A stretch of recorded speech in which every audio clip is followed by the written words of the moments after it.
13h05, vous êtes bien sur RMC, place à Carrément Brunet. La France n'est pas le Royaume-Uni, mesdames, messieurs. La France a toute sa place dans l'Union européenne. Certains aiment Bruxelles pour Jacques Brel, certains aiment Bruxelles pour Arnaud, pour Benoît Poelvoorde, pour François Damiens, pour l'Atomium, pour les promenades dans le quartier des Sablons. Voilà. Moi, j'aime Bruxelles pour sa Commission européenne. RMC, 13h, 14h, c'est Carrément Brunet. Ce sera le message que j'adresse aux autres dirigeants des gouvernements européens. L'Europe, pour les Français, on la change ou on la quitte. Éric Brunet. Eh ben voilà, Mélenchon, c'est tellement facile d'exhorter les Français à quitter l'Europe. Vous avez remarqué comme ça fait drôle de dire « moi j'aime Bruxelles pour sa Commission européenne ». J'ai l'impression d'être le premier type à prononcer cette phrase dans l'histoire. Dans le discours politique, la Commission européenne déclenche rarement des passions amoureuses. C'est plutôt d'ailleurs le rendez-vous de toutes les détestations, de toutes les régressions. C'est un cancer responsable pêle-mêle du drame grec, du chômage, de l'augmentation de la criminalité, de la désindustrialisation, bref, de tout, voilà. C'est la Commission européenne, l'Europe, c'est le bouc émissaire parfait, le punching ball idéal pour les politiques. D'ailleurs, Marine Le Pen, Mélenchon que vous venez d'entendre, Duflot, Filoche, tous les gens de gauche et des Républicains d'ailleurs, et les autres l'ont bien compris. Chaque matin, après le café, nos politiques se révoltent avec lyrisme contre la bureaucratie assassine ou le libéralisme mutilateur de Bruxelles. C'est bien pratique d'ailleurs, on peut taper sur Bruxelles tant qu'on veut, Bruxelles ne répond pas, on peut y aller tant qu'on veut et on ne se gêne pas d'ailleurs. Pourquoi s'en priver, Ressasser ces bons vieux slogans bruxellophobes, ça plaît aux Français, ça plaît aux masses. Et ça ne présente aucun risque, alors on y va, voilà. Bruxelles, c'est le complot mondialiste, c'est les Illuminati, c'est les lobbyistes de Monsanto, toujours le même refrain, minable, mon ennemi c'est la finance, mon ennemi c'est Bruxelles, voilà, on désigne un ennemi qui est même pas là, voilà. Ah, le courage, mesdames, messieurs, ce serait plutôt de dire aux Français que Bruxelles montre avec courage et avec constance le cap d'une économie libre et concurrentielle. Bruxelles, c'est la mise en concurrence depuis des années.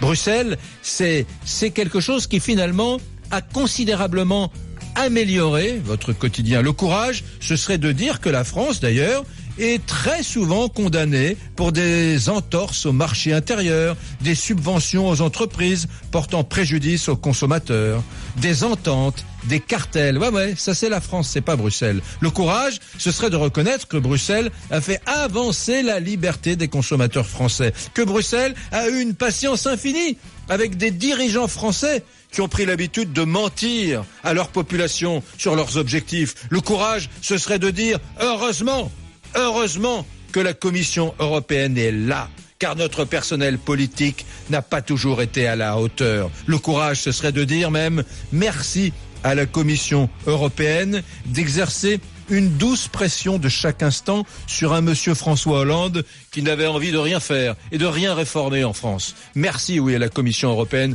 pour ces petits coups de fil dont aucun journaliste n'a parlé, mais qui ont simplement contraint Hollande à essayer de faire bouger un peu les lignes. La gouaille europhobe répète à l'envi que la politique de la France se décide à Bruxelles. Eh bien, madame, messieurs, malheureusement, c'est faux. La politique de la France ne se décide pas à Bruxelles, car si c'était vraiment le cas, la France irait beaucoup mieux. Vive la France, vive l'Europe, vive Bruxelles. Ça fait du bien de le dire. Bonjour Camille.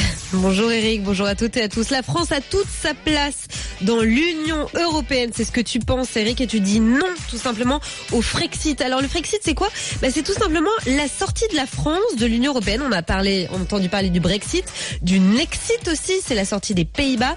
Et là, aujourd'hui, on parle du Frexit. Êtes-vous pour ou contre ? Vous votez sur rmc.fr et vous votez sur Twitter. Ça me paraît bizarre parce que pour l'instant, vous êtes pile poil à 50-50 sur Twitter.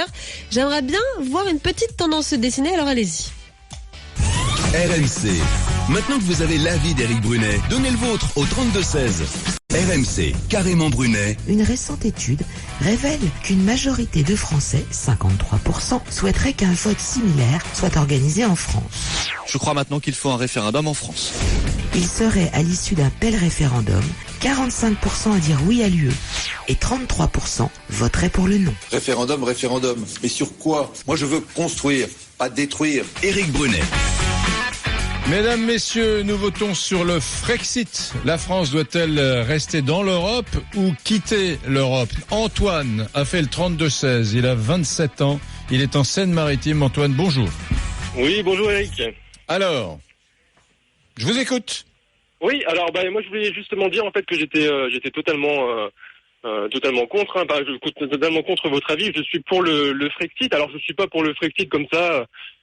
Déjà j'aimerais éviter le débat passionnel. Voilà, en ce moment c'est populisme. Voilà, c'est tout à outrance et on s'intéresse pas aux réels arguments. On va pas dans le fond des choses.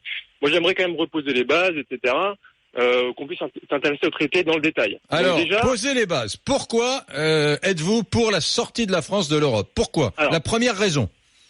Parce qu'on n'est plus indépendant et aujourd'hui, que ce soit de droite comme de gauche, on a la même politique qui est la politique de l'Union européenne. Et je vais vous le prouver, il y a notamment Viviane Reding, qui est l'ex-vice-présidente de la Commission européenne, qui a déclaré il y a quelque temps, il faut lentement mais sûrement comprendre qu'il n'y a plus de politique intérieure nationale. Il n'y a plus que des politiques européennes partagées dans une souveraineté commune.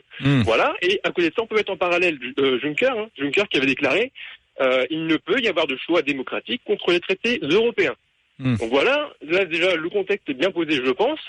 Donc ensuite, par rapport à tout ça... Mais est-ce que de temps en temps, est-ce que vous ne pensez pas que votre département, la Seine-Maritime, est finalement assez dépendante des autres départements ? Ce que je veux dire par là, c'est que puisque vous aimez tellement la souveraineté et l'indépendance, vous pourriez peut-être vous battre pour que les décisions soient vraiment prises chez vous en Seine-Maritime, loin de Paris.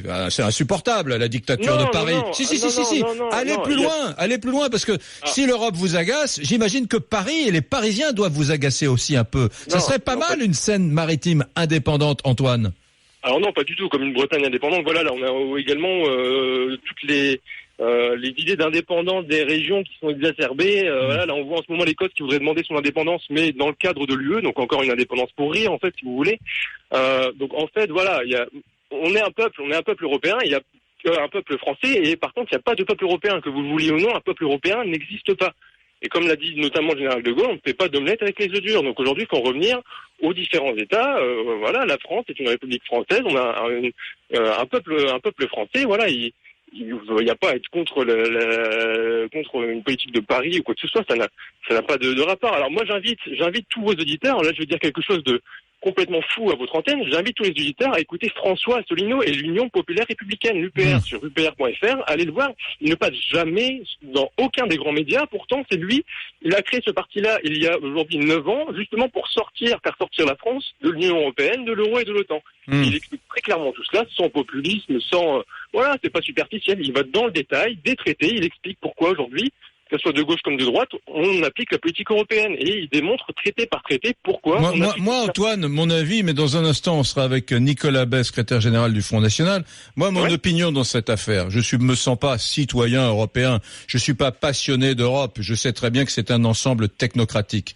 Mais j'ai la conviction absolue que compte tenu des médiocres qui nous gouvernent depuis longtemps, Bruxelles fait mieux. Et je vais vous le prouver dans cette émission. Bruxelles fait mieux. La Commission européenne, aujourd'hui, a un niveau supérieur aux conseillers de François Hollande. Comme elle avait un niveau supérieur aux conseillers de Nicolas Sarkozy avant. Et je peux vous assurer que ceux qui aujourd'hui disent à François Hollande, tu ne tiens pas ton budget, aujourd'hui tes prévisions sont nulles, tu mènes la France dans le mur, ce sont les gens qui sont à Bruxelles, sur lesquels on s'essuie les pieds tous les jours, nous, nos politiques en général, qui ont un courage extraordinaire et qui essaient que vaille. Quel courage. Le courage, oui, parfaitement, qui ont un courage extraordinaire de s'opposer à Hollande, parce que c'est pas simple, comme ils le font à un certain nombre d'exécutifs européens. Hollande ne s'oppose pas à eux, Hollande exécute leurs directives. Mais malheureusement, ça serait trop simple. Alors, je vais vous donner, tiens, Antoine, il y a un chef d'État, j'ai oublié son nom, qui a exécuté leurs directives,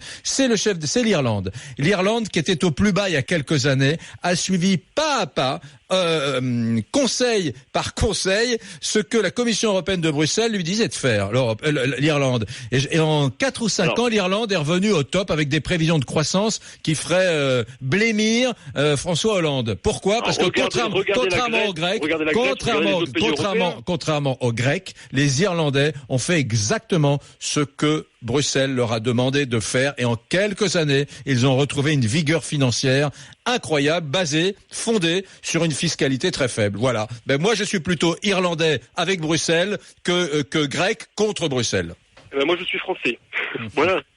Ouais, ben moi, je serais plutôt français avec Bruxelles que français contre Bruxelles. Il ne s'agit pas d'être avec ou contre Bruxelles. Si, parce que vous voulez quitter Bruxelles, vous. Oui, tout à fait, mais je ne veux pas quitter Bruxelles, je veux que la France quitte l'Union européenne. Mais pour ça, si vous voulez, on peut aller voir dans les traités européens, si vous voulez.